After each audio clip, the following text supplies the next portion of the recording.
Okay, I know I look a little bit crazy, a little bit wet, but I got 35 minutes that is gonna be on the clock and I'm out of here. I'm gone. I realized that I am a person, and I did not see myself like this. That's why I'm surprised, because I feel like as a child, I was so much the opposite of who I am today. In so many ways, there's like, even the pros have changed. I feel like I'm more of a child now than I was back then. But I realized that I'm a person who absolutely follows immediate gratification, instant gratification, and I just didn't see myself in that light. Like the things that I commit to, the things that I want to do, they're very much long term. But when there's something that's not interesting, or there's something that's difficult or challenging that I'm having to commit to long term, you will not see me in that room for more than 15 seconds. And it's like I didn't even realize that this was a problem of mine. I did not realize that I will remove myself from any situation where I am not enjoying myself consistently. You will not see me there. And I don't see myself as a person who advocates for struggle or who advocates for romanticize the struggle. It's really not a direction I ever want to go in. But what I do know is that at the end of the day, this is who you are, right? This is who you are. You're over here. And this is the opposite of you. And at the end of the day, whatever you notice in this little bubble that you live in here, that things are just, there's certain patterns. There's certain things that are consistently just not working for you, or not coming to you, or challenging for you. Then, ooh, there go the forehead. Then essentially what you have to do is adopt traits from your opposite. Literally look at the exact opposite of who you are, what you live. Maybe this works for me because I'm one of those radicals. I'm one of those extremists that be more on one end of the spectrum. I don't know balance. So if you don't know balance, this might be helpful for you too. I think it will be. But you adopt the traits from the person on the opposite side of you. So I was somewhat immediate gratification. I was very much free-spirited, spontaneous, living life, whatever, very much, let's say, this kind of archetype of character. And I don't know when I became her, because before that I was another person.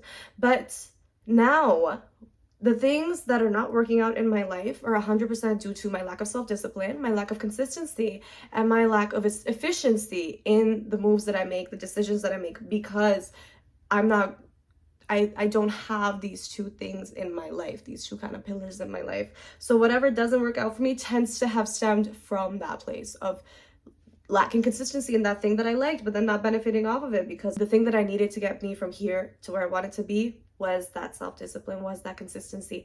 But I didn't see it because I don't look at things like that, because I don't process things like that, because I'm actually the girl on this side. So I process things in this bubble in this way. And so to me, it didn't even come to me until years of seeing certain cycles and being like, well, now that it's been acknowledged, now something has to be done about it. A thought that has been coming to my mind for this past year has been that, this is my whole to-do list, my whole checklist of things that I have to get done this year, to this quarter, to this month, to today, okay? And this is me, like all the way out the frame. Like, this is the to-do list. I went, it makes so much sense. That's why I made it. I made it because because efficient thinking, because smart gal, she knows what she got to do to get to where she wants.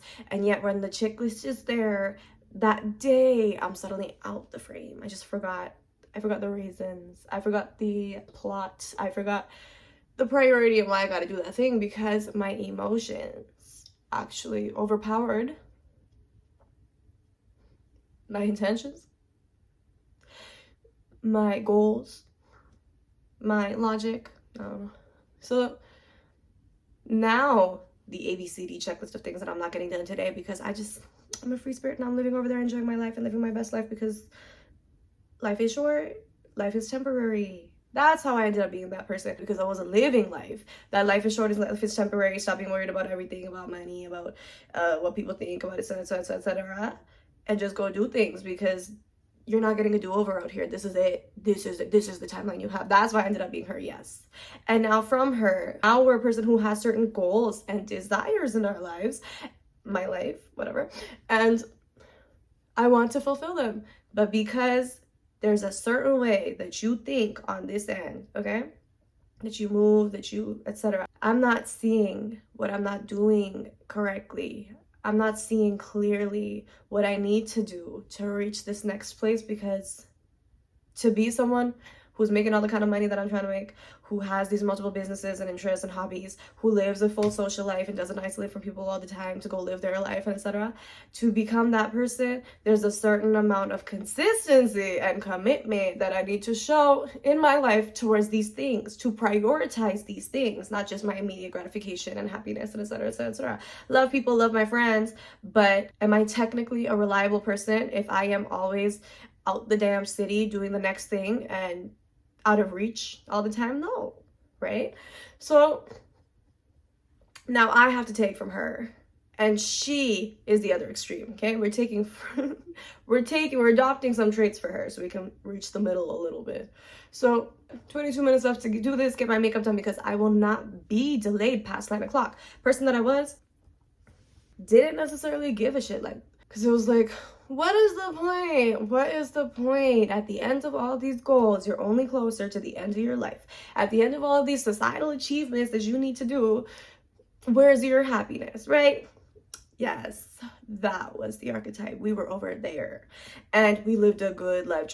Don't get me wrong. Do not get me wrong. There's pros and cons to each of these. Whoa.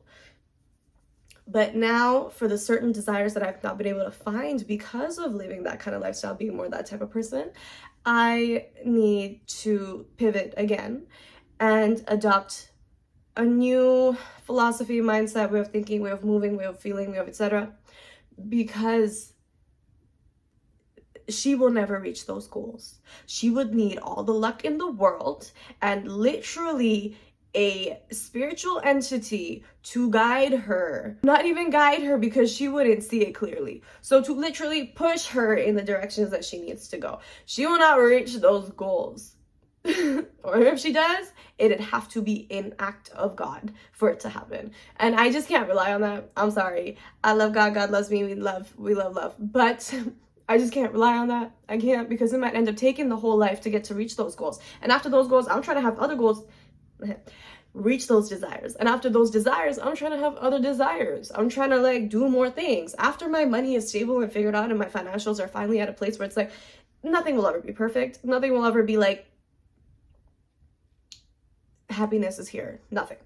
But at least when it's in a stable enough place and I know how to maneuver with it, the pros and cons that come with that lifestyle, with those things that I'm doing, like just be ready, more prepared for etc, because I've experienced it and I know how to deal with it, and etc, etc, etc. At that point, I can start looking into, and this started coming to me very recently because I've never cared before. I've genuinely never cared before. I've never given it a thought before. But how to help people. Maybe it's aging, but come to a place in my life where I'm like, I don't mind doing it. Don't make it my job. Don't put it as an expectation on me. I will not go out of my way to be mean or rude or bad to you, but it is quite simply not my priority to help people. But once these desires have been reached, I'm not saying that this perfect picture has been reached, but those desires, the thing that I wanted to do and set out to do, once I've reached it, whatever it feels like, it looks like when I'm there, I do feel like I'll start looking into, okay, so now I guess impact, but not in an egotistical sense, but impact in terms of like, I'm good. I'm set. So I have time. And because I have time, I don't mind like kind of making your day, like kind of helping you also reach this place, or helping you figure things out in your own life, like talk it through, etc. I don't know how I'm gonna help people. This wasn't a part of the plan, so I don't know. But it's just gonna be very interesting and very much a new era, because she's actually going to come after probably this next version of me. But the original point of this video, because I do gotta go, believe it or not, I do have to leave. These next 3 to 4 years, these next 2 to 3, 4 is kind of like the margin of error gap. In the next 2 to 3 years, I am excited to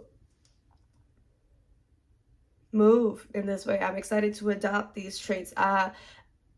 Obviously there's a part of me that's just absolutely like abhors it, like does not want to deal with it. But because I lived that life, that freedom, spontaneity, whatever, for so long, it's good. It's not just that I got it on my system. She'll probably always be here. The escapism and the ADHD is real. But because I got to live it for so long and I got to experience all the pros, I also got to experience the cons enough times that it's like, yeah, it's time for the next thing. It's time to feel another thing. It's time to experience another thing, another facet of life, etc. So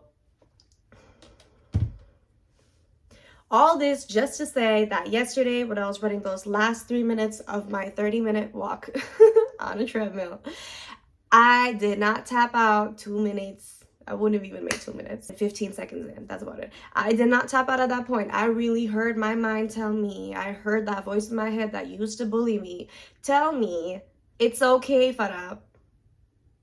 Your body can handle it. It's okay, Farah. She doesn't care. It's okay. Put her through this. Get through this. Do you know what I mean? Like, we can handle this, we can do this, but just like, your body doesn't care. Don't worry. You just get it done. And I did.